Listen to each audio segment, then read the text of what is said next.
Welcome to exam treasury. और मैं उम्मीद करता हूँ कि आप सभी लोगों ने रशिया को अच्छे तरीके से रिवाइज कर लिया होगा।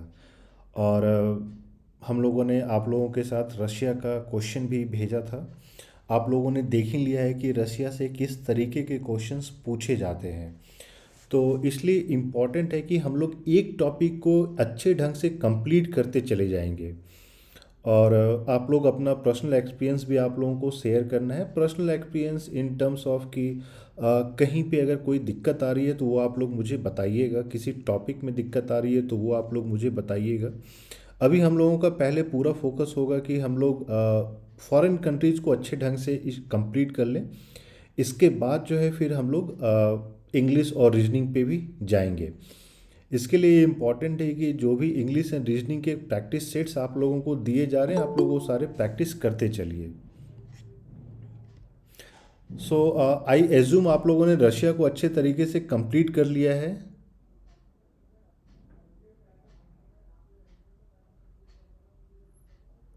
अ, तो उम्मीद है। Yes sir.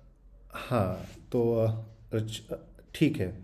तो देखिए रशिया में जो मोस्ट इम्पॉर्टेंट पॉइंट हो जाता है, अगर देखा जाए कि हम लोगों को रशिया के जो पूरा सारा टॉपिक है, कहाँ कहाँ कौन कौन से पॉइंट पे हम लोगों को ध्यान देना है।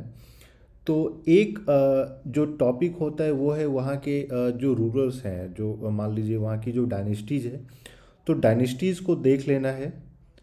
तो पहले मैं बता देता हूँ कि रशिया के बारे में क्या क्या इंपॉर्टेंट है। वो सारी चीज़ें अगर आप लोगों ने उसको मिस कर गई हैं तो उस चीज़ को आप लोग कंप्लीट कीजिएगा। Starting from Peter the great, उससे पहले जाने की ज़रूरत नहीं है, लेकिन पीटर द ग्रेट के बाद जो रशियन एम्पायर का जो फॉर्मेशन हुआ था उसको देख लेना है। उसके बाद आता है जो आफ्टर फॉर्मेशन ऑफ यूएसएसआर। तो फॉर्मेशन ऑफ यूएसएसआर के बाद फिर इम्पोर्टेंट हो जाता है कोल्ड वार। कोल्ड वार को देख लेना है। Cold war in terms of after 1950। 1950 के बाद जो इम्पोर्टेंट डेवलपमेंट हुआ है यूएसएसआर में। फिर फाइनली देख लेना है जब डिसइंटीग्रेशन ऑफ यूएसएसआर हुआ, तो 1991 में। तो ये जो सारी चीज़ें हैं ये आपकी हो जाती है पॉलिटिकल हिस्ट्री ऑफ रशिया। ठीक है। पॉलिटिकल हिस्ट्री ऑफ रशिया के बाद जो सेकंड इम्पॉर्टेंट जो टॉपिक हम लोगों को कवर अप करना है वो वो है आपका जो वहाँ के इंस्टीट्यूशंस या मॉन्यूमेंट्स हैं। इंस्टीट्यूशंस या मॉन्यूमेंट्स का मतलब हो जाता है जैसे बिल्डिंग जो भी वहाँ पे है, चाहे वो मॉस्को में है, सेंट पीटर्सबर्ग में है। तो वो सारे बिल्डिंग्स के जो हिस्ट्री है, थोड़ी थोड़ी उस हिस्ट्री को भी देख लेना है। जैसे 19 अगर हम लोग देखते हैं, एक लास्ट ईयर के क्वेश्चन में एक क्वेश्चन आया था कि लेनिन का जो म्यूज़ियम है ये कहाँ पे लोकेटेड है, या हर्मिटेज म्यूज़ियम कहाँ पे है। तो इनका हिस्ट्री थोड़ा सा हम लोगों को देख लेना है। ठीक है। तो एक एक पार्ट हो गया कि हम लोगों को पॉलिटिकल हिस्ट्री देख लेना है। पॉलिटिकल हिस्ट्री में देख लेना है कि कौन कौन से लोग एसोसिएटेड हैं पॉलिटिकल हिस्ट्री से और उनका टाइमलाइन क्या है। टाइमलाइन इन टर्म्स ऑफ कि यूएसएसआर का फॉर्मेशन है ये कब हुआ, यूएसएसआर के फॉर्मेशन में कौन कौन से लोग थे या कौन कौन सी पार्टीज थी जो इम्पोर्टेंट थी। यूएसएसआर का जो फॉर्मेशन हुआ तो उनके जो चेयरमैन रहे हैं राइट फ्रॉम 1922 से लेके मान लीजिए 1991 तक, तो उनका सीक्वेंस भी आप लोगों को देख लेना है। कभी कभी वो सीक्वेंस भी पूछ दिए जाते हैं। फॉर एग्जांपल नचिकेता का दे दिया जाएगा, लेनिन दे दिया जाएगा, खुश्चोव दे दिया जाएगा और स्टालिन का नाम दे दिया जाएगा, and you will have be asked to arrange. तो जब भी आप लोग उस चीज़ को देख रहे हैं, उस पॉलिटिकल हिस्ट्री को देख रहे हैं, तो हर एक इंडिविजुअल के टाइमलाइन को देख लेना है कि लेनिन कब से कब तक थे, स्टालिन कब से कब वो बने और कब तक वो जो है यूएसएसआर के चेयरमैन थे। इसी पॉलिटिकल हिस्ट्री से एक चीज़ और आ जाती है कि कौन कौन से कंट्रीज़ थी जो आपके यूएसएसआर का पार्ट बन गई थी या जुड़ गए थे। और डिसइंटीग्रेशन के बाद आप लोग सभी जानते हैं कि वो सारे कंट्रीज़ जो है अलग अलग हो गए थे। तो जब ये आप देख रहे हैं तो ये भी इम्पॉर्टेंट है कि यूएसएसआर के फॉर्मेशन के इनिशियल डेज में कौन कौन सी कंट्रीज़ थी जो right from the very beginning वो पार्ट हो गई थी, और उसके बाद कब कब कौन कौन सी कंट्री बाद में जुड़ी है। तो इससे भी नेक्स्ट क्वेश्चन जो निकल के आएगा वो मैं बताऊंगा। तो एक तो हो गया पॉलिटिकल हिस्ट्री को हम लोगों को देख लेना है विथ टाइमलाइन। दूसरा देख लेना है इंस्टीट्यूशंस या फिर आप उनको मॉन्यूमेंट्स बोलते हैं, उसको देख लेना है। तीसरा पार्ट आता है वहाँ के लैंग्वेजेस को लेकर।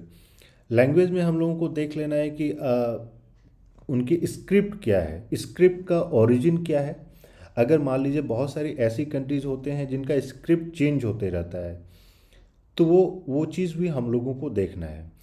जब हम लोग रशिया के बारे में देखेंगे तो हम लोगों को सोवियत यूनियन के टाइम का भी देखना है।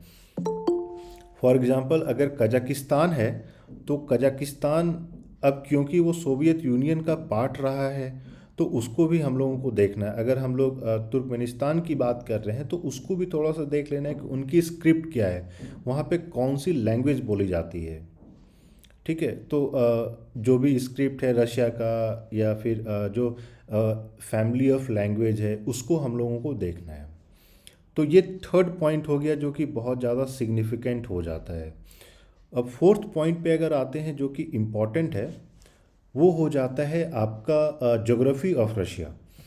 तो ज्योग्राफी ऑफ रशिया में जो तीन चार पॉइंट इम्पॉर्टेंट निकल के आती है, तो सबसे पहला इम्पॉर्टेंट पॉइंट जो निकल के आता है कि वहाँ के रशिया के लैंड बाउंड्रीज कौन कौन से हैं। ठीक है, तो रशिया किन कौन कौन सी कंट्रीज़ के साथ लैंड बाउंड्री शेयर करता है। उन सारे लैंड बाउंड्रीज़ का जो अगर हम बोलते हैं कि लेंथ कितना है, वो भी आप लोगों को देख लेना है। क्योंकि may be they might ask questions कि आप इनको अरेंज कीजिए एक सीक्वेंस में या क्रोनोलॉजिकल ऑर्डर में या असेंडिंग ऑर्डर में कि कौन सी कंट्री का किस तरीके से लेंथ है। फॉर एग्जांपल अगर हम लोग एक इंडिया का एग्जांपल लेते हैं, तो आपको दे दिया जाएगा बांग्लादेश, नेपाल, पाकिस्तान, चाइना, चार कंट्रीज मान लीजिए, और आपको बोला जाएगा कि असेंडिंग ऑर्डर में अरेंज कीजिए फ्रॉम जिनके साथ इंडिया जो है बाउंड्री शेयर करता है, जिसके साथ जो सबसे ज़्यादा बाउंड्री शेयर करता है उसको सबसे ऊपर डालिए, कम करता है उसको नीचे डालिए। तो ये एक तरीका है क्वेश्चन पूछने का। दूसरा जो हम तो एक तो हो गया आपको लैंड बाउंड्रीज के पूरा डिटेल्स बना लेना है। ऑलरेडी हम लोगों ने पीडीएफ जो आप लोग के साथ शेयर किया है उसमें ये सारी चीज़ें ऑलरेडी है, लेकिन आज का जो डिस्कशन का पर्पस है कि वो सारी चीज़ों को पढ़ना कैसे है। वीडियो लेक्चर्स में आप लोगों ने वो सारी चीज़ों पे देखा होगा कि हम लोगों ने स्ट्रेस किया है। आज जो हम लोग डिस्कशन कर रहे हैं इसका पर्पस ये है कि अगर उसके बियॉन्ड जाना है, उस इंफॉर्मेशन से किस तरीके से क्वेश्चंस कंस्ट्रक्ट हो सकती है, उस पे हम लोगों को ध्यान देना है। तो इट्स मोर काइंड ऑफ, आज जो हम लोग डिस्कशन कर रहे हैं it's more kind of A homework जिसको कि आपको कंप्लीट करना है। दूसरा आ जाता है आपका पहाड़ या माउंटेन्स। तो माउंटेन्स आपको देख लेना है कि कौन कौन से पीक है रशिया में, और तीन चार माउंटेन पीक देख लीजिएगा और उसके लेंथ को भी आपको देख लेना है। देखिए जो माउंटेन पीक्स होते हैं उसमें ना दो तीन तरीके से क्वेश्चन पूछे जाते हैं। एक तो ये हो सकता है कि सारे यूरोपियन कंट्रीज़ के माउंटेन पीक्स को दे दिया गया और आपको बोला जाएगा कि आप जो है इस पे क्रोनोलॉजिकल ऑर्डर में अरेंज कीजिए from lowest height to highest.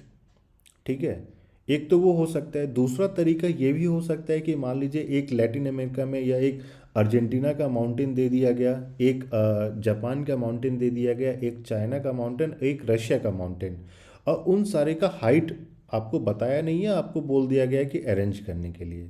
सो दोनों तरीके से क्वेश्चन पूछे जाते हैं, या तो सेम कंट्रीज़ का आपको माउंटेन दे दिया गया या फिर अलग अलग कंट्री के भी माउंटेन पीक्स आपको दे दिए गए। और तीसरा इसी में एक सवाल और निकल के आता है कि माउंटेन पीक्स और वो कंट्रीज़, कभी कभी ये भी हो सकता है ना कि एल्ब्रूस को दे दिया गया, एक जापान का एक माउंटेन दे दिया गया, एक मान लीजिए मैक्सिको का माउंटेन दे दिया गया, and you will have to arrange it match the following के रूप में, where they will be asking कि कौन सा माउंटेन पीक कौन से कंट्री में है, उसको मैच द फॉलोइंग के रूप में अरेंज करना है। या फिर एक क्वेश्चन और निकल के आता है कि कौन सा माउंटेन पीक कौन से माउंटेन रेंज में है। माउंटेन रेंज होता है कि जैसे अगर हम लोग हिमालयाज़ की बात करते हो तो हिमालय आपका माउंटेन रेंज हो गया, और mount Everest highest mountain peak हो गया। अगर हम लोग कंचनजंगा की बात करते हैं जो इंडिया का हाईएस्ट माउंटेन पीक है, तो कंचनजंगा एक माउंटेन पीक हो गया, एक माउंटेन रेंज होता है, तो दोनों अलग अलग चीज़ें हैं। इसमें भी आपको मैच द फॉलोइंग के रूप में सवाल पूछे जा सकते हैं। तो ये सारी चीज़ों पे हम लोग को थोड़ी सी ध्यान देनी है। तीसरा जो ज्योग्राफी में और इम्पोर्टेंट हो जाता है रशियन ज्योग्राफी में, वो है आपका रिवर्स। तो रिवर्स को भी देख लेना है कि रिवर्स का ओरिजिन कहाँ से हुआ है। एक तो ओरिजिन हम लोग को देखना है, दूसरा हम लोगों को लेंथ देखना है, तीसरा हम लोगों को देखना है कि रिवर्स जो है अगर मान लीजिए रसिया से फ्लो करके किसी दूसरे कंट्री में जा रही है, तो वो रिवर कौन कौन सी कंट्री क्रॉस कर रही है।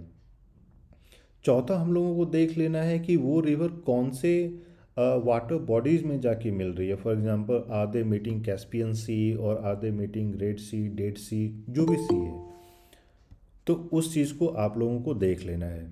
ठीक है। एंड यू नीड टू सी कि वो उसका लेंथ कितना है, हर एक रिवर का लेंथ कितना है, हर एक कंट्रीज़ की रशिया का सारा का देखना है। फिफ्थ जो हम लोगों को देखना है वो है इम्पॉर्टेंट सेटलमेंट्स और सिविलाइजेशंस ऑन दोज रिवर।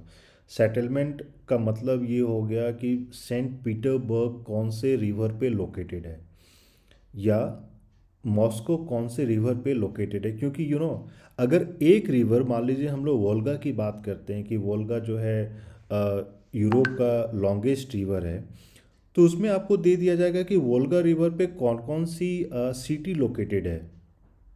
ज़रूरी नहीं है कि वो सेम कंट्रीज़ के ही सिटीज़ दें। हो सकता है वोल्गा रिवर अगर फ्रांस, जर्मनी, स्पेन और रशिया चारों पे अगर क्रॉस कर रहा है, तो वो आपको 4 कंट्रीज़ के नेम, 5 कंट्री का नाम दे देंगे, और वो आपको बोल देंगे कि कौन कौन से हैं, इसमें आपको सेलेक्ट करना है। दूसरा तरीका ये भी है कि आपको 4 सिटीज़ के नाम दे दिए जाएंगे और 4 रिवर्स के नाम दे दिए जाएंगे। फॉर एग्जांपल कि सेंट पीटर्सबर्ग कहाँ पे लोकेटेड है, या मॉस्को कौन से रिवर पे है, तो 4 सिटीज़ के नाम दे दिए जाएंगे, और 4 रिवर्स के मैच द फॉलोइंग के रूप में भी आपसे सवाल पूछा जा सकता है। तो ज्योग्राफी के टर्म में इतना ही इम्पोर्टेंट है। प्लस आप लोगों को देख लेना है कि लेक बैकल जैसे है जो लार्जेस्ट फ्रेश वाटर लेक है, तो वो एक ऐसा इंफॉर्मेशन है जो कि इम्पॉर्टेंट हो जाता है। लेक बैकल का आपको एरिया देख लेना है, क्योंकि ये भी हो सकता है कि अगर मान लीजिए 4-5 लेक का नाम दे दिया गया, या 4 लेक का नाम दे दिया गया, और आपको बोला जाएगा कि अरेंज कीजिए in terms of their size. So these are some of the common ways in which they might ask the question. So we have to be prepared for all those things. सभी लोग इतने tension में पता नहीं क्यों आ गए हैं।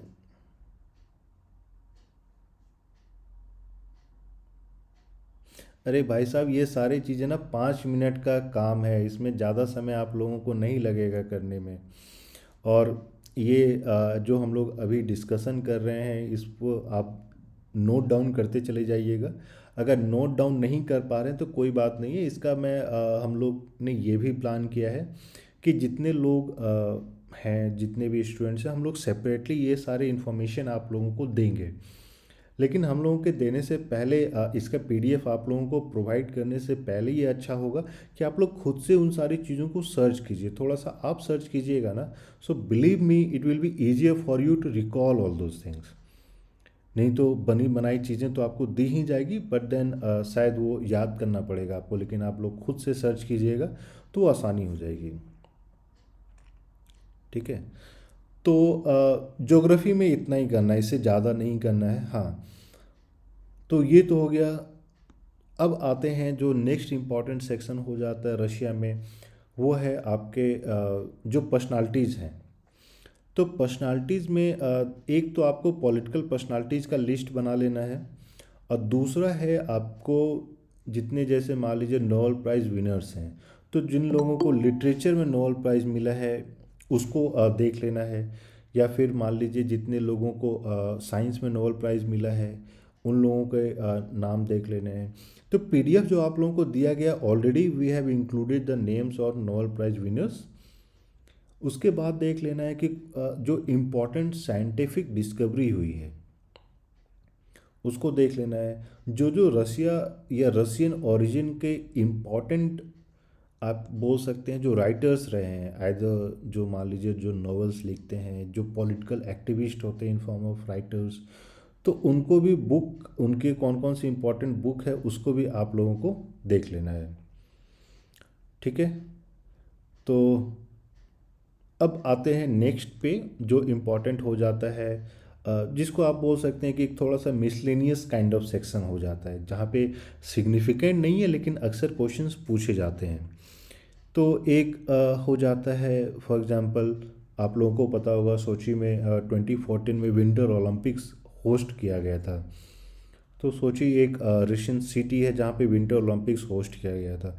तो उससे अक्सर सवाल पूछ दिया जा सकता है कि हाँ कौन से सिटी में। तो और इसमें ये इस तरीके से भी सवाल पूछे जा सकते हैं कि आपको सिटी के नाम दे दिए जाएं और कब विंटर ओलंपिक्स होस्ट उन्होंने किया है। तो मैच द फॉलोइंग के रूप में ये क्वेश्चंस पूछे जाते हैं। तो एक ये तरीका हो जाता है जिससे कि क्वेश्चंस आ सकते हैं। दूसरा एक तरीका हो सकता है जिससे कि क्वेश्चंस पूछे जा सकते हैं, वो है in terms of name of the city, और दूसरा नेम ऑफ द कंट्री। तो इस ढंग से भी क्वेश्चन पूछे जा सकते हैं। The third way in which they might also ask question कि आपको 4 सिटीज़ के नाम दे दिए जाएं और आपको वो पूछ लेंगे कि आप इनको अरेंज कीजिए जिस वे में जो है विंटर ओलंपिक्स या समर ओलंपिक्स होस्ट किया गया है। तो एक मैच द फॉलोइंग के अलावा एक जो क्रोनोलॉजिकल ऑर्डर है उसमें भी क्वेश्चंस निकल कर आते हैं। एक तरीका और है जिससे कि क्वेश्चंस पूछे जा सकते हैं, मान लीजिए जो मैंने पहले ही बताया कि अगर आपको सिटीज़ के नाम दे दिए जाएं और वहीं पे समर ओलंपिक्स विंटर ओलंपिक्स दोनों को मिला के क्वेश्चन पूछ दिए जाएं, तो इस चीज़ के लिए हम लोगों को प्रिपेयर्ड रहना है, so what I am trying to say कि इंफॉर्मेशन सेम होती है लेकिन the way in which they might ask questions may vary. तो आपने देखा ना कि सोची एक एग्जाम्पल हो गया, उसी से मान लीजिए मैच द फॉलोइंग के रूप में क्वेश्चन पूछे जा सकते हैं। उसी से जो है आपको क्रोनोलॉजिकल ऑर्डर में क्वेश्चन पूछा जा सकता है, ईयर मैच द फॉलोइंग हो सकता है, या सोची के बारे में क्वेश्चन पूछा जा सकता है कि वो सोची कौन सा पेनिनसुला में लोकेटेड है। तो ये अलग अलग वेज हैं in which they might ask the question. अब आते हैं नेक्स्ट, एक जो मिसलेनियस हो जाता है जहाँ पे मान लीजिए रशिया का जो स्पेस टेक्नोलॉजी है। देखिए जब कोल्ड वॉर स्टार्ट हुआ था, अगर आप लोग पूछेगा व्हाट इज़ कोल्ड वॉर, तो cold war was basically you can say an informal fight, जो कि आप बोल सकते हैं कि military supremacy between USA and USSR. तो इसी को हम लोग कोल्ड वॉर बेसिकली कहते हैं। एंड जो कंटिन्यू रहा till 1991 the disintegration of USSR. और अभी जैसे बोला जाता है न्यू कोल्ड वॉर अभी स्टार्ट हो गया है। The new cold war is between USA and China. अब चाइना का मैंने नाम क्यों लिया आप लोग समझ ही गए होंगे, अगर आप लोग न्यूज़ देखते हैं तो किस तरीके से यूएस और चाइना के बीच में सारा ट्रेड वार हो रहा है। तो it's not a military war but then it's trade war, जिसको कि न्यू कोल्ड वार कहा जा सकता है। तो उस पर भी अगर मान लीजिए क्वेश्चन आ गया तो आप लोग आसानी से इसको आंसर कर पाइएगा। अब आते हैं जो मैंने बोली कि स्पेस टेक्नोलॉजी। तो स्पेस टेक्नोलॉजी में रशिया ने इनिशियल डेज में बहुत सारा इम्प्रूवमेंट किया, तो इसलिए अक्सर क्वेश्चन आ जाता है कि first man to go into space, first woman to go into space, first animal to go into space, या यूएसएसआर का जो न्यूक्लियर प्रोग्राम था या स्पेस प्रोग्राम था उसका क्या नाम था, या अभी रशियन फेडरेशन का जो नाम है स्पेस प्रोग्राम का उसका क्या नाम है। तो इस तरीके से भी कुछ क्वेश्चंस पूछे जा सकते हैं। तो होपफुली इतना तो बेसिक है जिसको आप लोगों को कंप्लीट करना ही करना है इन टर्म्स ऑफ, अगर मान लीजिए हम लोग रशिया की बात करते हैं।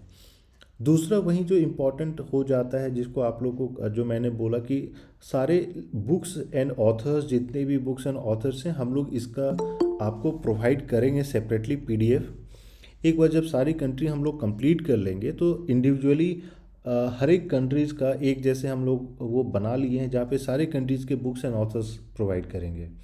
तो इसलिए इम्पॉर्टेंट है कि पहले आप लोग सारी कंट्रीज़ को पढ़ लीजिए, तब हम लोग आपको वो चीज़ें प्रोवाइड करेंगे। अच्छा, मैं उम्मीद कर रहा हूँ किसी को मेरे लैंग्वेज से तो कोई प्रॉब्लम नहीं है ना, आप सभी को समझ में तो आ रही है? हाथ उठा के बता दीजिए। हम्म। कोई ऐसा सर है? Hello sir. हाँ, संजय जी सर बताइए। वीडियो सर वीडियो ऑफ करवा दीजिए, थोड़ा डिस्ट्रक्शन हो रहा है। नहीं, इस देखिए रिस्पांस फिर पता नहीं चलता है, इसीलिए मैं बोल रहा हूँ। वीडियो ऑफ तो करा देंगे लेकिन रिस्पांस पता नहीं चलता लोगों का। हो सकता है कि बहुत सारे ऐसे बुद्धिजीवी वर्ग हैं जो सो जाएं मेरी बातों सुनते सुनते। सर मैसेज भी तो कर सकते हैं ना। नहीं नहीं, मैसेज फिर वो मेरे लिए थोड़ी सी प्रॉब्लम हो जाएगी। ऐसे थोड़ा डिस्ट्रैक्शन हो रहा है देख देख के। देखिए डिस्ट्रैक्शन, अब बताइए ये गूगल मीट में डिस्ट्रैक्शन हो रहा है तो आप क्लास जाइएगा जेनी में तो वहाँ तो पूरा डिस्ट्रैक्शन ही डिस्ट्रैक्शन है। क्या? कोशिश करते हैं कि आप सिर्फ मुझे देखिए तब डिस्ट्रैक्शन नहीं होगा। और ठीक है। Hello sir. Okay hmm. Sir. Hmm. Hello sir. तो इतनी सारी चीज़ें हेलो होपफुली। सर। हाँ हेलो सर भाई। एक हाँ सर, जैसे कि आपने बोला कि ऑथर और बुक नेम सर जो देखना है हम्म। लिटरेचर में सर। हम्म। तो सर मैंने पेपर को जो इस साल एनालाइज किया था, या फिर जो भी पेपर भी हो पहले की। हम्म। तो सर जो ये अपना पर्शियन होता है, हम्म। पर्शियन, और जो पश्तो के लिए अफगानिस्तान पढ़ते हैं। हम्म। सर इधर से जो क्वेश्चन उठाता है वो मेडिवल टाइम के ऑथर या बुक नेम उठाता हम्म। है। तो देखिए इस बार हम लोग क्या कर रहे हैं कि जो इंडिया में अगर आप देखिएगा तो मुग़ल टाइम में भी जो कोर्ट लैंग्वेज हाँ था इंडिया में वो पर्शियन था। जी जी तो सर, इससे रिलेटेड क्वेश्चन उठाता हाँ है तो जो इंडिया से रिलेटेड हो मुगल टाइम में। हाँ, तो इस बार हम लोग क्या कर रहे हैं कि मुग़ल पीरियड में जितने भी इम्पोर्टेंट बुक्स लिखे गए हैं वो सारे बुक्स के लिस्ट भी आप लोगों को प्रोवाइड करेंगे। अब देखिए जी क्या सर। है कि अच्छा छोड़िए, वो चाइना कंप्लीट कर लेंगे तब चाइना की कहानी बताएंगे। हाँ सर, वो चाइना वाला क्वेश्चन हमने देखा था उसमें सर, जो 19th एंड 20th सेंचुरी का क्वेश्चन उठाया हुआ था हाँ। ऑथर एंड बुक नेम का। हम्म। और हमने पिछले साल वाला तो वो एक पढ़ा था। हाँ, जी सर। तो उसका देखिए इसीलिए मैं बोल रहा हूँ कि हम लोग कोशिश ये करेंगे कि जो जितने बुक्स एंड ऑथर्स हैं उनका सेपरेट पीडीएफ आप लोगों को प्रोवाइड की जाएगी, जहाँ पे हम लोग कंट्री वाइज और लैंग्वेज वाइज भी बुक लिखी जाएगी, क्योंकि ये भी हो सकता है बहुत सारे ऐसे बुक हैं जो दूसरे लैंग्वेज में ट्रांसलेट किए गए हैं। जी सर। तो अगर इन केस ये पूछ दिया जाता है कि पर्शियन में कौन सी बुक है तो वो आप लोगों को पता चले, क्योंकि बहुत बार ऐसा होता है जो अगर बुक के अगर आप टाइटल्स को देखिएगा तो वो पर्शियन और इंग्लिश कन्वर्जन इस तरीके से पूछे जाते हैं। तो उस चीज़ को हम लोग कवर अप कर लेंगे। सर इस बारे में भी डिस्कशन कीजिए। ठीक है। तो ये बुक्स एंड ऑथर्स हम लोग कवर अप कर लेंगे। अब जो है जो नेक्स्ट टॉपिक हम लोगों ने सोचा आप लोगों के साथ डिस्कस करने के लिए वो ये है कि अगर आप रशिया में देखिएगा तो बहुत सारे ऐसे टॉपिक्स हैं जिसको कि हम लोगों ने मिसलेनियस सेक्शंस में डाला है। अब जो पूरा पीडीएफ है वो जब कंप्लीट हो जाएगा, पीडीएफ के नीचे आप देखिएगा तो बहुत सारे मिसलेनियस टॉपिक्स हैं। अब उन सारे टॉपिक्स में हम लोगों ने क्या किया है कि एक एक जो वहाँ के कोर इन्फॉर्मेशन है उन सारी इन्फॉर्मेशन को हम लोगों ने प्रोवाइड किया है। लेकिन आप लोगों से एक रिक्वेस्ट है कि इन केस जैसे मान लीजिए कि आपको लगता है कि हाँ रशिया में हम लोगों ने इन सारे टॉपिक्स को मिस कर दिया है, तो वो सारे टॉपिक्स के नेम जो है आप मुझे लिख के भेजिएगा, सो दैट कि एक उस पर कॉमन टॉपिक अगर क्रिएट होता है तो वो हम लोग प्रोवाइड करेंगे। जैसे कि हम लोगों ने ये डिसाइड किया कि जब सारी कंट्रीज कंप्लीट हो जाएगी तब इंडिविजुअली टॉपिक वाइज आप लोगों को पीडीएफ दिया जाएगा। तो एक तो टॉपिक जैसे मैंने आपको बोला कि बुक्स एंड ऑथर्स एक टॉपिक हो जाता है, पॉलिटिकल पर्सनालिटीज़ एक टॉपिक हो जाता है, मॉन्यूमेंट्स एंड आर्किटेक्चर एक टॉपिक हो जाता है। तो हम लोग कंट्री वाइज आप लोगों को वो मॉन्यूमेंट्स एंड आर्किटेक्चर के पीडीएफ प्रोवाइड करेंगे। Country wise in the sense कि एक पूरा पीडीएफ होगा जहाँ पे स्पेन, फ्रांस, जर्मनी सभी का होगा। वैसे ही हम लोग प्रोवाइड करेंगे, मान लीजिए जो स्पोर्ट्स को लेकर है तो उसकी एक सेपरेट पीडीएफ होगी। सो अब हम लोग अगर मान लीजिए अब इसमें देखा जाए कि क्या बच जाता है जो हम लोग अगर मान लीजिए आप मुझसे पूछेगा कि किस में प्रायोरिटी देना है, किस में प्रायोरिटी नहीं देना है। क्योंकि ये चीज़ हो जाती है ना कि जब भी हम लोग रशिया को देख रहे हैं तो सबसे पहला काम आप लोग को करना है कि जैसे ही आप लोगों ने पीडीएफ कंप्लीट किया, वीडियो लेक्चर्स कंप्लीट किया, तो आपको रशिया के प्रीवियस ईयर क्वेश्चन पेपर को देखना है और आपको देखना है कि उसमें किस तरीके से सवाल पूछे गए हैं। और हम लोग ये कोशिश करेंगे कि 2001 से आप लोगों को अब क्वेश्चन शेयर करना स्टार्ट करेंगे। उन सारे क्वेश्चंस को आप प्रैक्टिस अभी मत कीजिएगा, लेकिन टॉपिक वाइज जब हम कंप्लीट कर लेंगे तो आप उस, जैसे हम लोगों ने रशिया कंप्लीट कर लिया तो रशिया के जो क्वेश्चंस पूछे गए हैं 2001 से, उसको देखना है। और एक, मान लीजिए जब रशिया कंप्लीट हो जाएगा तब फ्रांस स्टार्ट होगा, तो फ्रांस के सारे उन सारे क्वेश्चंस को आप लोगों को देखना है। तो ये तो उससे क्या होगा कि आपको पता चल जाएगा। देखिए होता क्या है ना कि हर एक कंट्री वाइज अलग अलग ढंग से क्वेश्चंस पूछे जाते हैं। जैसे रशिया में क्वेश्चन पूछा जा रहा है, ज़रूरी नहीं है कि जापान में वैसे ही क्वेश्चन पूछा जाएगा। जापान में यूजुअली क्वेश्चन जो है इनके, मान लीजिए पूछ दिया जाता है कि वहाँ का नेशनल फूड क्या है, नेशनल क्लोथ क्या है, लेकिन हो सकता है कि वो चीज़ रशिया में ना पूछा जाए। हाँ मनीष जी बताइए। सर अभी जो जेएनयू एग्जाम हुआ हम्म। उसमें आउटी क्वेश्चन बहुत सारे थे, जैसे मतलब ये अब मनी हाइस्ट का था हम्म। एक ठो से डैश पर सीटो था। हम्म। तो सर ये सब का मतलब कैसे तैयारी करेंगे हम? अरे भाई साहब, मनी हाइस्ट और डेस्पेसिटो, अब ये डेस्पेसिटो जो गाया है वो कौन से लैंग्वेज में वो, लूसी फोन से हाँ लूसी फोन से कौन से लैंग्वेज में वो अपने सॉन्ग को स्पेनिश लिखते हैं, तो कहाँ हुआ स्पेनिश बाहर से। पोर्टो रिको के थे वो। हाँ तो डेस्पासितो पोर्टो रिको में कौन सी लैंग्वेज बोली जाती है। Sir Spanish, south America. अरे साउथ अमेरिका लैंग्वेज नहीं है भाई साहब। नहीं सर, साउथ कॉन्टिनेंट ना है सर। हाँ तो इसीलिए इसीलिए उसको लैटिन अमेरिका जो बोला जाता है, तो वहाँ जी प्रीडोमिनेंटली स्पेनिश ही बोली जाती है। जी सर। ठीक है। जी तो सर। इसीलिए तो वो क्वेश्चन आया है। और आप देखिएगा जो हम लोग आपको लैटिन अमेरिका का पीडीएफ देंगे तो उसमें ये सारी चीज़ें ऑलरेडी मेंशन की गई थी, तो लोगों ने सही सही आंसर कर दिया है।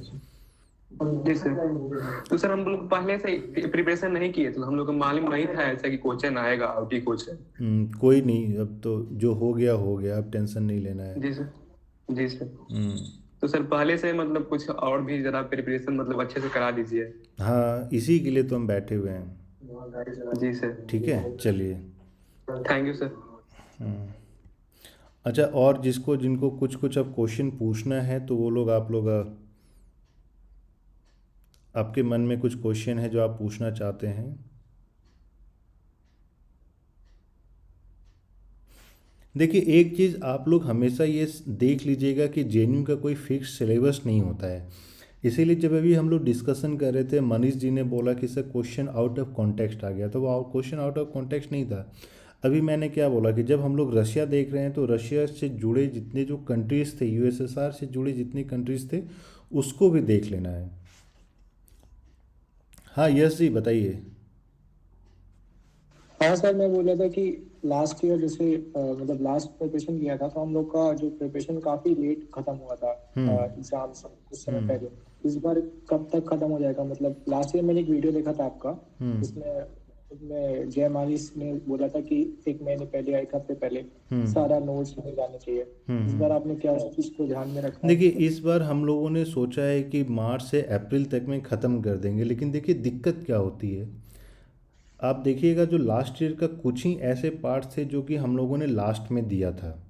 होता क्या है कि जब हम लोग पहले कंप्लीट कर देते हैं तो लोग ना रिलैक्स हो जाते हैं, सारे स्टूडेंट रिलैक्स हो जाते हैं कि मैंने अपना सिलेबस कंप्लीट कर लिया है। और जैसे ही आप लोग वो रिलैक्स हो जाते हैं, मतलब पढ़ाई लिखाई छोड़ देते हैं, वो सोचते हैं कि एग्ज़ाम ट्रेजिस ज्वाइन कर लिए मतलब एग्ज़ाम निकल जाएगा। ऐसा नहीं होता है। आप ये बताइए, जितने जो हम लोगों ने मटेरियल प्रोवाइड किया, चाहे वो करंट अफेयर्स का है, आप देखिएगा कि हम लोगों ने जब करंट अफेयर्स प्रोवाइड किया तो उससे क्वेश्चंस निकल कर आए। स्पोर्ट्स का चीज़ें हम लोगों ने प्रोवाइड किया, जैसे अभी मनीष जी बोल रहे थे कि लैटिन अमेरिका का क्वेश्चन आउट ऑफ कॉन्टेक्स्ट आ गया था, लेकिन वो सारे आप लोगों को पीडीएफ में दिया गया था। तो एक ऑब्जेक्टिव हम लोगों का ये भी होता है एज ए टीचर कि आपको किस तरीके से इंगेज रखना है। अगर मैं बोल दूं कि 2 महीने में सिलेबस कंप्लीट हो जाएगा, आप लोग खुश हो जाइएगा कि भाई साहब सिलेबस तो मेरा कंप्लीट हो गया, अब जेएनयू हम जो है कर लेंगे। आप बिलीव नहीं कीजिएगा, एक ऐसे स्टूडेंट हैं जिन्होंने एग्ज़ाम सेंटर से निकला, बोला सर 90 तो कोई नहीं रोक सकता है। फिर जब मैंने बताया कि करेक्ट आंसर क्या है तो वो फिर 80 पे आए। 3-4 दिन के बाद फिर वो 70 पे आए। ठीक है, फाइनली जब रिजल्ट आया है तो वो 50 के अराउंड अटके हुए हैं। तो वो एक समस्या होती है, और वो समस्या इसीलिए होती है कि लगता है कि मेरा सिलेबस कंप्लीट हो गया है, तो सिलेबस कंप्लीट नहीं होता है, कभी नहीं होता है। और आप लोग ये चीज़ हमेशा ध्यान रखिएगा कि एज ए टीचर सिर्फ आप एग्ज़ाम नहीं देने जा रहे हैं, हम भी आपके साथ एग्ज़ाम देने जा रहे हैं। जितना आपके लिए वो चैलेंजिंग है उतना मेरे लिए भी चैलेंजिंग है। ठीक है, तो इसलिए ये नहीं सोचिएगा कि सिर्फ आपको प्रिपरेशन करना है, हम लोग भी प्रिपेयर करते हैं अपने एंड से, फिर आप लोगों को बताते हैं। ठीक है, तो अब हम लोग कोशिश कर रहे हैं कि सारा चीज़ें आप लोगों को जो सीक्वेंस में हम लोग दे रहे हैं। इसीलिए देखिए, आप देखिए कि हम लोगों ने ये जो लाइव क्लासेस का रखा है कि हर एक टॉपिक को कंप्लीट करने के बाद हम लोग लाइव क्लासेस रखेंगे, सो दैट कि उस पर सारी चीज़ें डिस्कशन हो सके। किसी के भी मन में कोई भी क्वेश्चन है तो वो उनसे पूछ सके, क्योंकि उस क्वेश्चन का बेनिफिट सभी को मिलेगा। चलिए नेक्स्ट क्वेश्चन किसी के पास है?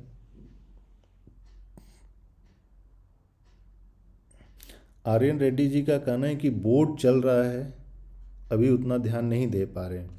हाँ, ये कहना सही है कि अभी 12th का जो है सीबीएसई का भी और बाकी स्टेट बोर्ड भी चल रहा है, लेकिन कोशिश ये करना है कि एटलीस्ट 10% ही समय दे दीजिए, ज़्यादा नहीं देना है, 100% समय नहीं देना। बोर्ड मार्क्स इंपॉर्टेंट है, 10% ही आप अपना टाइम दे दीजिए इधर, और उसके बाद जब आपका बोर्ड एग्ज़ाम ख़त्म हो जाएगा उसके बाद 100% समय देना है। Next question.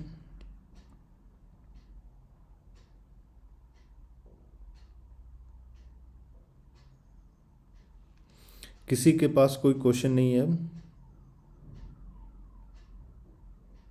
Sir hmm. हाँ संजय। Sir Nobel laureate. हाँ, नोबल लॉरिएट क्या? सर फर्स्ट विन मतलब कौन था लिटरेचर में? क्या? मतलब सबसे पहले कौन जीता था नोबेल प्राइज? नोबेल प्राइज़ देखिए, लिटरेचर में सबसे ज़्यादा कहीं से मिला है वो फ्रांस है, तो फ्रांस एक बार कंप्लीट करेंगे ना, तब आपको सारी जी सर। इन्फॉर्मेशन उसी में मिल जाएगी कि हाँ। देखिए, लिटरेचर में सबसे ज़्यादा कोई कंट्री है जहाँ से नोबेल प्राइज़ विनर्स हैं तो वो फ्रांस है। ठीक है, जी तो सर। हाँ, तो उसको हम लोग सर देखेंगे। सर रसिया फर्स्ट टाइम कब मतलब विन किया था नोबेल प्राइज? वो तो भाई देखना पड़ेगा, मुझे भी एग्जैक्टली याद नहीं है। सर एक मिखाइल गोर्बाचेव। सर 1904 में सर। एक मिनट, एक मिनट। 1904 ही है। हाँ, तो उसको आप लोग देख लीजिएगा। एक एक संजय सरन जी का ये क्वेश्चन था कि मान लीजिए CUCET होता है तो उस केस में क्या होगा। बहुत अच्छा सवाल है, अच्छी बात है कि आज इसका एक कन्फ्यूजन हम लोग दूर कर दें। देखिए, अगर CUCET होता है तो क्या चेंजेस होंगे। CUCET में ये दिया गया है कि 50% आपके कोर्स के ही क्वेश्चंस आएंगे और 50% का जो सिलेबस होगा वो कॉमन फॉर ऑल होगा। ठीक है, JNU कैंडिडेट्स एग्जाम में आप क्या पढ़ते हैं? GK पढ़ते हैं, इंग्लिश पढ़ते हैं, रीजनिंग पढ़ते हैं। CUCET में एक चीज़ और जो ऐड हो रहा है वो है आपका क्वांटिटेटिव एप्टीट्यूड। अगर आप 50% को डिवाइड कर दीजिएगा तो आप देखिएगा कि क्वांटिटेटिव एप्टीट्यूड से मैक्सिमम 8 to 10 क्वेश्चंस आएंगे, तो उस चीज़ को हम लोग कवर अप कर लेंगे इसलिए। और अगर CUCET होता है तो date will be, I think वो आउट हो जाएगा somewhere between Jan to Feb, तो उसके लिए टेंशन नहीं लेना। CUCET होता है तो जो भी एक्स्ट्रा टॉपिक होता है क्वांटिटेटिव एप्टीट्यूड का उसको हम लोग 100% कवर अप कर लेंगे। इसीलिए अभी कोशिश करनी है कि जितने भी जो क्लासेस हम लोग कर रहे हैं, जितने भी टॉपिक्स को हम लोग कंप्लीट कर रहे हैं, उसको कितने अच्छे से कंप्लीट करते चले जाएं। ठीक है, अच्छा नेक्स्ट क्वेश्चन। Hello sir. हाँ सर, बताइए। सर जो 50-50 का 2 सेक्शन रहेगा CUCET में, तो सर 50 सिर्फ कॉन्ट्री जीके का होगा? 50% ये बताया किसको, किसने आपको? मतलब सर वो जो होता है ना 50, ये मतलब अगर 50-50 का दो सेक्शन होगा, किसने आपको बताया? सर मैंने सुना था कि 50-50 का दो कहाँ सुन सेक्शन लिए हुआ थे? यूट्यूब पे। अरे यूट्यूब पे बोला कि दीपांकर जो अमेरिका का राष्ट्रपति बनने वाला है। होगा। देखिए, एक होता है स्पेकुलेशन, हम लोग स्पेकुलेशन में बहुत सारी चीज़ें कर सकते हैं, 50 होगा नहीं होगा। अगर एक बार कंफर्म हो जाएगा तो उसके अनुसार से हम लोग अपने प्रिपरेशन को अडॉप्ट कर लेंगे, ठीक है। मेरे कहने का मतलब ये नहीं था 50 मार्क्स का ही होगा। नहीं, 50, मतलब वही मैं आपको बोल रहा हूँ कि देखिए जो भी चेंजेस आएंगे, एक ही टॉपिक जो एडिशनली ऐड होगा वो है आपका क्वांटिटेटिव एप्टीट्यूड, ठीक है। जी सर। उसके अलावा कुछ और चेंजेस नहीं आने वाले हैं। सर मेरा क्वेश्चन ये था कि जो मतलब हमारा जो ये रीजनिंग और इंग्लिश और क्वांटिटेटिव एप्टीट्यूड है, हम्म। मतलब ये अलग इनका सेक्शन होगा। देखिए, अलग सेक्शन हो या मान लीजिए नहीं हो, वो मतलब ये चीज़ तो कॉमन होगा सबके लिए। इंग्लिश रीजनिंग तो हम लोग ऑलरेडी कवर अप कर रहे हैं। जी सर। तो वही मैं बोल रहा हूँ, एक क्वांटिटेटिव एप्टीट्यूड ही अलग से एडिशनली होगा, तो उसको हम लोग सेपरेटली कवर अप कर लेंगे। उसके लिए हम लोगों ने ऑलरेडी जो नोट्स होते हैं, क्वेश्चन बैंक है, वो ऑलरेडी हम लोग ने प्रिपेयर कर लिया है। हाँ, बस इस चीज़ का वेट कर रहे हैं कि अगर वो अनाउंस होता है तो वो चीज़ आप लोगों के साथ शेयर की जाएगी। लेकिन ऐसा नहीं होना चाहिए कि स्पेकुलेशन पे हम लोग काम करना स्टार्ट कर दें, कोई यूट्यूब चैनल बोल दिया 50% होगा। देखिए, अभी तक एक ही नोटिफिकेशन जो आप लोगों ने देखा होगा, जो यूजीसी के द्वारा दिया गया था कि हम लोग यूनिवर्सिटीज़ से बात किए हैं। होता क्या है कि जो सी यू सी ई टी का जो होल ऑब्जेक्टिव था वो उन सारे यूनिवर्सिटीज़ के लिए था, specially universities like Delhi university, जहाँ पे एंट्रेंस एग्ज़ाम नहीं होता है और परसेंटेज के बेसिस पे एडमिशन होता है। तो बहुत बार ऐसा होता था कि जितने भी student C B S E से हैं उनका परसेंटेज अच्छा हो रहा है तो वो एडमिशन ले पा रहे हैं, जो स्टेट बोर्ड से हैं वो एडमिशन नहीं ले पा रहे हैं। तो वहाँ पे थोड़ी सी दिक्कत हो रही थी। अब बताइए, और कोई क्वेश्चन है? नहीं सर, हो गया फिर। हाँ, कॉफ़ी विथ आर एन किधर है बताइए।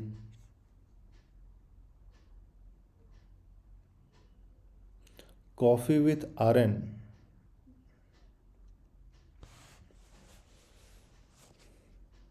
एक तो आप लोगों के ऐसे ऐसे नाम भी होते हैं ना, मतलब कि कॉफ़ी विथ आर एन ये वो, कि पता ही नहीं चलता है कि एक्चुअल नाम क्या है आपका।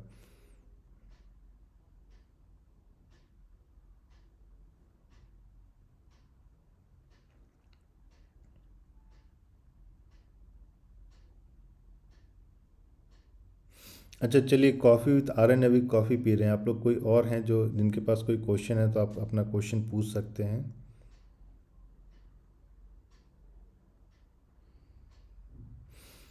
अच्छा, कोई नहीं है जिनके पास क्वेश्चन है तो एक जो लास्ट में अब हम लोगों को देखिए, एक जो चीज़ होती है कि हम लोगों के पास मटेरियल मिल गया, हम लोगों ने क्लास लेक्चर ले लिया तो हम लोगों ने पढ़ लिया। दूसरी चीज़ होती है कि हम लोग किस स्ट्रैटेजी के साथ अपनी पढ़ाई को कर सकते हैं। तो जब भी आप कोशिश कर रहे हैं पढ़ाई करने की तो आपको एक चीज़ जिस पे हमेशा ध्यान देना है कि जब भी आप नेक्स्ट टॉपिक पे जा रहे हैं तो हर एक दिन कम से कम 5 से 10 मिनट को जो प्रीवियस टॉपिक आपने कंप्लीट किया है उसको देना है। For example, once we start with France, तो अगर फ्रांस को आपने 3 दिन पढ़ा तो एटलीस्ट 10 मिनट 20 मिनट आप कम से कम हर एक दिन रसिया को दीजिए रिवाइज करने में।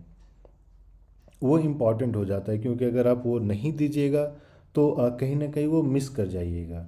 And you know the best way to revise any topic is, जब भी आपने नोट्स रखा हो, आपने नोट्स ले लिया हो, तो ट्राई टू रिकॉल, आप खुद में रिकॉल करने की कोशिश कीजिए कि अच्छा ठीक है, यूएसएसआर के पहले चेयरमैन कौन थे, या यूएसएसआर का जब डिसइंटीग्रेशन हो गया तो वो कब हुआ, उनके जो है रशियन फेडरेशन का जो फॉर्मेशन हुआ था तो वहाँ के पहले राष्ट्रपति कौन थे, पहले प्रधानमंत्री कौन थे। सो आप लोग ना खुद में उसको रिकॉल या रिवाइज करने की कोशिश कीजिए।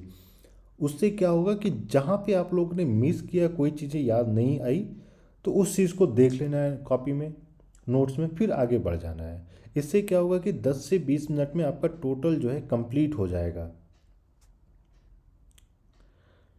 मितेश प्रधान जी का कहना है कि इंग्लिश स्ट्रांग कैसे होगा। देखिए अभी हम लोगों ने स्टार्ट किया है एंटोनिम से, तो कोशिश कीजिए अब इंग्लिश के एंटोनिम से हम लोगों ने क्यों स्टार्ट किया है, इसीलिए इसके बाद इसीलिए स्टार्ट किया है कि आप उन वर्ड्स को समझिए, उन वर्ड्स के मीनिंग को समझिए, उन वर्ड्स के एंटोनिम सिनोनिम दोनों को समझिए। नहीं तो अगर आप वर्ड्स को कैच नहीं कर पाइएगा, उनके मीनिंग्स को कैच नहीं कर पाइएगा, तो सेंटेंस पता नहीं चलेगा। बहुत बार होता है कि जब भी आप किसी सेंटेंस को पढ़ रहे हैं तो वहाँ के मीनिंग से आपको सेंटेंस का मीनिंग पता चल जाता है। तो वहाँ पे अगर मान लीजिए कहीं पे सेंटेंस एरर है तो आपको पता चल जाएगा कि हाँ क्या गलतियाँ हैं सेंटेंस में। लेकिन यहीं अगर आपको उस वर्ड का मीनिंग नहीं आ रहा है तो आप उस एरर को भी नहीं समझ पाइएगा। ठीक है, तो कोशिश करना है कि जो भी वर्ड हम लोग दे रहे हैं, जैसे मान लीजिए हर एक दिन आप देखिएगा कि सेट में आपको 10 वर्ड्स मिलते हैं जिसके एंटोनिम के अपोजिट मीनिंग हेलो। निकालना है। एक मिनट कॉफ़ी विद करण, एक मिनट। तो आप देखिएगा तो कि फिर मोटा मोटा हो जाएंगे, दिक्कत हो जाएगा ना। तो जैसे ही आप देखिएगा कि आपको अगर मान लीजिए 10 वर्ड्स मिले हैं जिसके एंटोनिम निकालने हैं, तो उस 10 वर्ड के आपके 4 ऑप्शंस हो जाते, तो टोटल पर डे आपको 50 वर्ड्स मिल गए। तो उन सारे 50 वर्ड्स के आपको एंटोनिम और सिनोनिम दोनों निकाल के रखने हैं।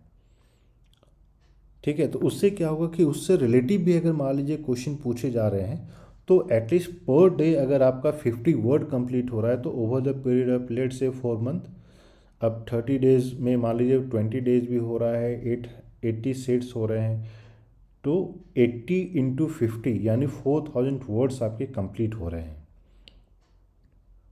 तो इन सारी चीज़ों को करना है, इरिस्पेक्टिव ऑफ आपके वर्ड सही हो रहे हैं गलत हो रहे हैं उस पर ध्यान नहीं देना है। अगर गलत हो रहा है तो उन सारे वर्ड्स को आ, आप जो है मीनिंग निकालिए, गूगल कर लीजिए। आज के टाइम में सबसे बेस्ट क्या है कि जब भी आप गूगल कर रहे हैं तो आपको उसके 4-5 सिनोनिम मिल जाता है साथ में, तो उन सारे 4-5 सिनोनिम को साथ में रख लीजिए।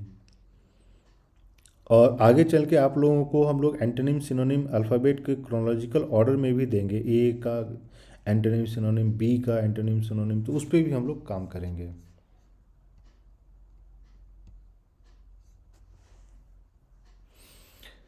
देखिए अब्दुल्ला जी का कहना है कि टाइम मैनेजमेंट कैसे करें। अब देखिए होता है क्या है ना, टाइम मैनेज नहीं करना है, खुद को मैनेज करना है। खुद यहाँ टाइम मैनेजमेंट वाली कोई बात नहीं होती हेलो आपको। सर। हाँ बताइए। सर जो टाइम मैनेज करेगा वो अपने हिसाब से कर लेगा। मेरा क्वेश्चन का थोड़ा जवाब दीजिए।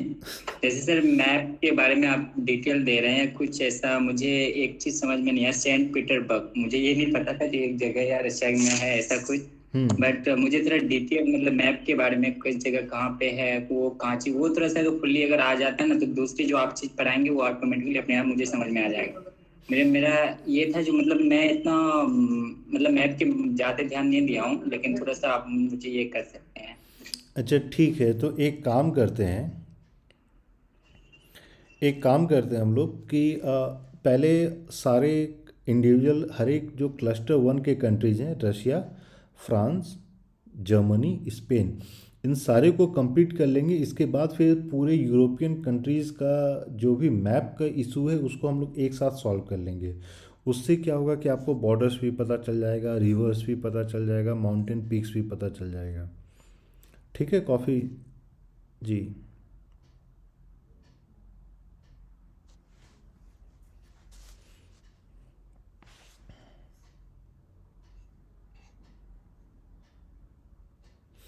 गेविंग विद सिंह जी का कहना है कि एंटोनिम सिनोनिम ऐसा आता है जैसे कभी पढ़े ही नहीं है। देखिए इसीलिए तो दे रहे हैं, अगर आपने पढ़ा होता तो फिर वो देने की ज़रूरत ही नहीं थी। और यूजुअली हम लोगों की कोशिश क्या होती है ना कि हम लोग वर्ड्स पे ध्यान नहीं देते हैं। आप लोग एक काम कीजिएगा, हर एक दिन का अखबार उठाइएगा और उसको कोशिश कीजिएगा पढ़ने का। अगर नहीं होगा तो एक काम करते हैं कि हम लोग हर एक दिन एक न्यूज़पेपर के एक आर्टिकल्स आप लोगों के साथ शेयर करेंगे, और उस चीज़ को आपके उसमें जो भी इम्पोर्टेंट वर्ड्स दिए गए हैं, जो भी इम्पोर्टेंट या डिफ़िकल्ट वर्ड्स आपको लगते हैं उसके मीनिंग को समझिए, उनके मीनिंग्स को आपको सर्च करना है। तो उससे जो आपका हो जब आप ये सब सारी कामें कीजिएगा तो वहाँ पे इम्प्रूवमेंट होगी। ठीक है, तो होपफुली आज हम लोगों ने ये कर ही लिया है। तो अब जो है हम लोग यहीं पे आज का सेशन कंप्लीट करते हैं। ठीक है, और फिर मैं आप लोगों को बता दूंगा फिर फ्रांस का किस दिन होना है। फिर हम लोग इसी तरीके से हर एक टॉपिक वाइज डिस्कशन करते चले जाएंगे। तो देखिए, एक तो हो गया कि आप पीडीएफ से बहुत सारी चीज़ें पढ़ रहे हैं, दूसरा आप वीडियो लेक्चर्स मिल रहा है, तीसरा क्या है कि हम लोग जो मॉक टेस्ट कंडक्ट कराते हैं तो कोशिश करते हैं कि उससे बहुत सारे क्वेश्चंस आउट ऑफ उन सारे क्वेश्चंस को लेकर आएँ जहाँ पे जो ना आपको पीडीएफ में दिया गया है और ना ही वीडियो लेक्चर्स में हम लोगों ने उन सारे टॉपिक्स को कवर अप किया है। तो मॉक टेस्ट के थ्रू वो एडिशनल टॉपिक्स भी आप लोगों का कवर अप हो रहा है। और जैसे मनीष जी का ये सवाल था कि सर आउट ऑफ कॉन्टेक्स्ट आ जाता है, तो एटलीस्ट वो आउट ऑफ कॉन्टेक्स्ट वाली जो एक फीलिंग होती है उसको हम लोग अभी से ही एड्रेस कर पाएंगे कि हाँ, आप वो सारी चीज़ों को कवर कर लीजिएगा। और कोई लास्ट में क्वेश्चन है तो आप लोग पूछ सकते हैं, नहीं तो आज का सेशन हम लोग यहीं पे एंड करेंगे। ठीक है, तो आज का सेशन हम लोग यहीं पे एंड करते हैं और फिर फर्दर जो भी इंफॉर्मेशन होगा we will be sharing it through the sir हाँ हाँ एक्चुअली सर वो एक्चुअली में जैसे पूछा था फॉरेन लैंग्वेज से एंटोनम्स, जैसे गुड मॉर्निंग को स्पेनिश में क्या बोलते हैं, जापानीज ऐसे सर इसको कैसे तैयारी करेंगे हम लोग? इसके लिए जो है हम लोग सेपरेटली आपको पीडीएफ प्रोवाइड करेंगे। ठीक है, तो उसमें हम लोगों ने क्या किया है कि जैसे गुड मॉर्निंग है तो उसको हम लोगों ने अलग अलग इसमें कवर अप किया है, नॉट ओनली इन मान लीजिए फ्रेंच, लेकिन स्पेनिश में किस तरीके से बोलना है, तो ये सारी चीज़ें हम लोगों ने कवर अप किया, उसको सेपरेटली हम लोग बताएंगे। Thank you sir. ठीक है, तो क्या हमारी क्लास रोज किसी टाइम पे होगी? हाँ, ये अभी आपको मैं व्हाट्सएप के थ्रू बताऊंगा। ठीक है, तो होपफुली आप लोगों ने आज का सेशन एंजॉय किया होगा। हाँ यस जी, आपकी आवाज़ नहीं आ रही है। हाँ सर, लास्ट टाइम मैंने वो जो जिन लोगों ने क्वालिफाई कर लिया इक्लू और जेएमयू का, उनका मैंने वीडियो देखा कि how to prepare. So they told you that they prepared for 13 to 12 hours every single day from 7 to 11, and that is actually very hard for me because I have to study for different stuff. Also, I have to manage my other activities. So how can I manage that? And also a question from mocks, like one of the your student from I don't remember her name. She was from MP, I guess. So she said she was not learning. I mean, she was practicing mocks, but what I did, whatever questions that I didn't knew in mock test, I just memorized them, and I didn't try to search it from Google. But she said you have to search it from Google and best of. How do I do that this time? How do I not repeat the mistake that I made that time? Yes, first let's understand what is the objective of the mock test that we are conducting. See, mock tests are not a question bank where you can expect the same kind of questions may be asked, may not be asked. ठीक है, the objective of mock test is to make you understand your preparation level. If you are able to score good marks in a mock test, this means that you have covered all those topics which are important. If you are not scoring good mark, that doesn't mean that you have not covered. That means that you need to work a bit harder. Are you getting my point? So Yeah. I'll urge everyone, rather than to mugging up the questions, अगर कोई चीज़ें नहीं समझ में आती है, देखिए होता क्या है ना, लाइक आई मे आस्क कि which of the following buildings और मॉन्यूमेंट्स और एक मिनट, एक मॉक टेस्ट में क्वेश्चन आ जाता है कि which of the following monuments are located in Moscow. ठीक है, आपको पता है कि उसमें एक ही मॉन्यूमेंट अगर ऑप्शन में है जिसको आपको सेलेक्ट करना है, तो अगर मैं बोल दूं कि रेड स्क्वायर कहाँ पे लोकेटेड है, देन यू माइट टिक चलो ये मॉस्को में है। बट देन उसके अलावा 4 ऑप्शन जो दिए गए हैं उसमें 3 ऑप्शन ऐसे हैं जो मॉस्को में नहीं है। But then you need to find out कि वो तीनों ऑप्शन कहाँ पे लोकेटेड हैं, क्योंकि So that confusing now. हाँ, क्योंकि अगर ज़रूरी नहीं है कि they might only ask about red square, they might ask about something else. हो सकता है कि मैं जापान का कोई मोनूमेंट दे दूँ, हो सकता है मैं चाइना का कोई मोनूमेंट का नाम दे दूँ। So it's equally important that you do a bit of research. क्योंकि देखिए मैं क्यों इनक्रेज करता हूँ स्टूडेंट को रिसर्च वर्क करने के लिए, the more you work hard on your part it's becomes easier for you to recall and remember. Hmm, ठीक है। हाँ एंड सर एंड वो एंड और जो अभी पहला आपका टाइम। सवाल था कि someone is studying for 11 hours, I don't think studying for 11 hours is necessary for JNU।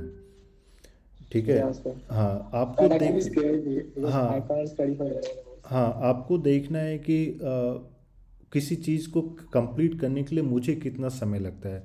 Our own capacity is very individually. You might grasp something, you might learn something let's say in 3 hours, I might take 5 hours, so I'll work for 5 hours। अगर कोई 11 घंटा पढ़ रहा है तो हो सकता है वो 1 घंटे की चीज़ों को समझने में 11 घंटा लगा रहा है। डजेंट मीन कि you start working the same way. You need to understand कि मुझे कितना समय लगेगा इस चीज़ को कंप्लीट करने में, राइट। इफ़ आई अगर मुझे मान लीजिए रीजनिंग के 10 क्वेश्चंस को सॉल्व करना है, हो सकता है कि आप में से बहुत सारे ऐसे लोग होंगे जिनको 10 मिनट लग रहा है, कोई ऐसे भी होंगे जिनको 1 घंटा लग रहा है। तो objective is to complete it. Objective ये नहीं है कि मुझे कितना समय लग रहा है। हाँ, अगर 10 मिनट लग रहा है तो हो सकता है किसी और मॉक टेस्ट में, किसी और सेट में आपको 20 मिनट लग जाए। तो उसके लिए फिर पैनिक नहीं हो जाना है कि यार 10 मिनट में सारा चीज़ सॉल्व हो रहा था, अब मुझे जो है आधा घंटा लग गया है। Objective is to complete. Again, objective ये भी चीज़ नहीं होना चाहिए कि हम रेस में चले गए हैं कि नहीं 10 मिनट में एट एनी कॉस्ट कंप्लीट करना ही है। ठीक है। Thank you sir. ठीक है। और कोई क्वेश्चन?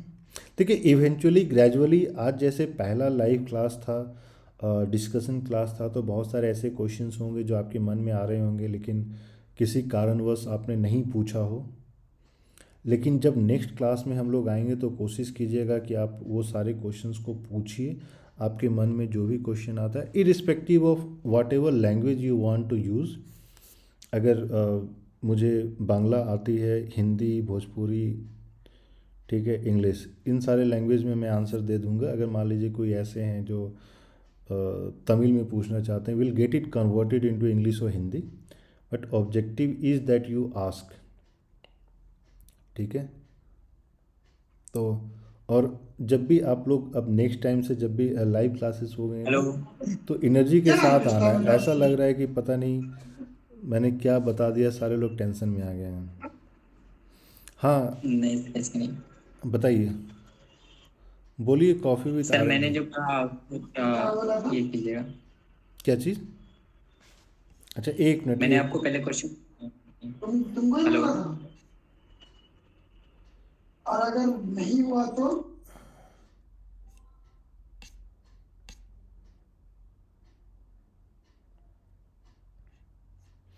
अ, आप ना अपने क्वेश्चन को एक बार रिपीट कर लीजिए।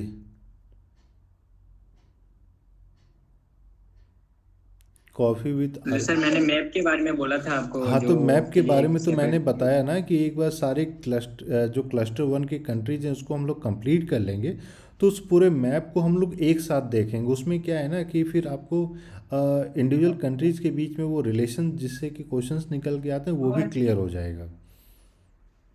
जी। ठीक है। Thank you. ठीक है। तो आज का सेशन फिर अब हम लोग यहीं ख़त्म करते हैं। नेक्स्ट सेशन में जो मिलेंगे तो विल इन्फॉर्म यू। चलिए, take care, bye bye. And Russia में जो भी चीज़ें नहीं आप लोगों ने कंप्लीट किया है, प्लीज़ कोशिश कीजिए उसको फटाफट कंप्लीट करके रिवाइज करने का। और आज के बारे में अगर मान लीजिए आपका कोई सुझाव है तो आप you can WhatsApp us and will take care of it. So thank you and all the best.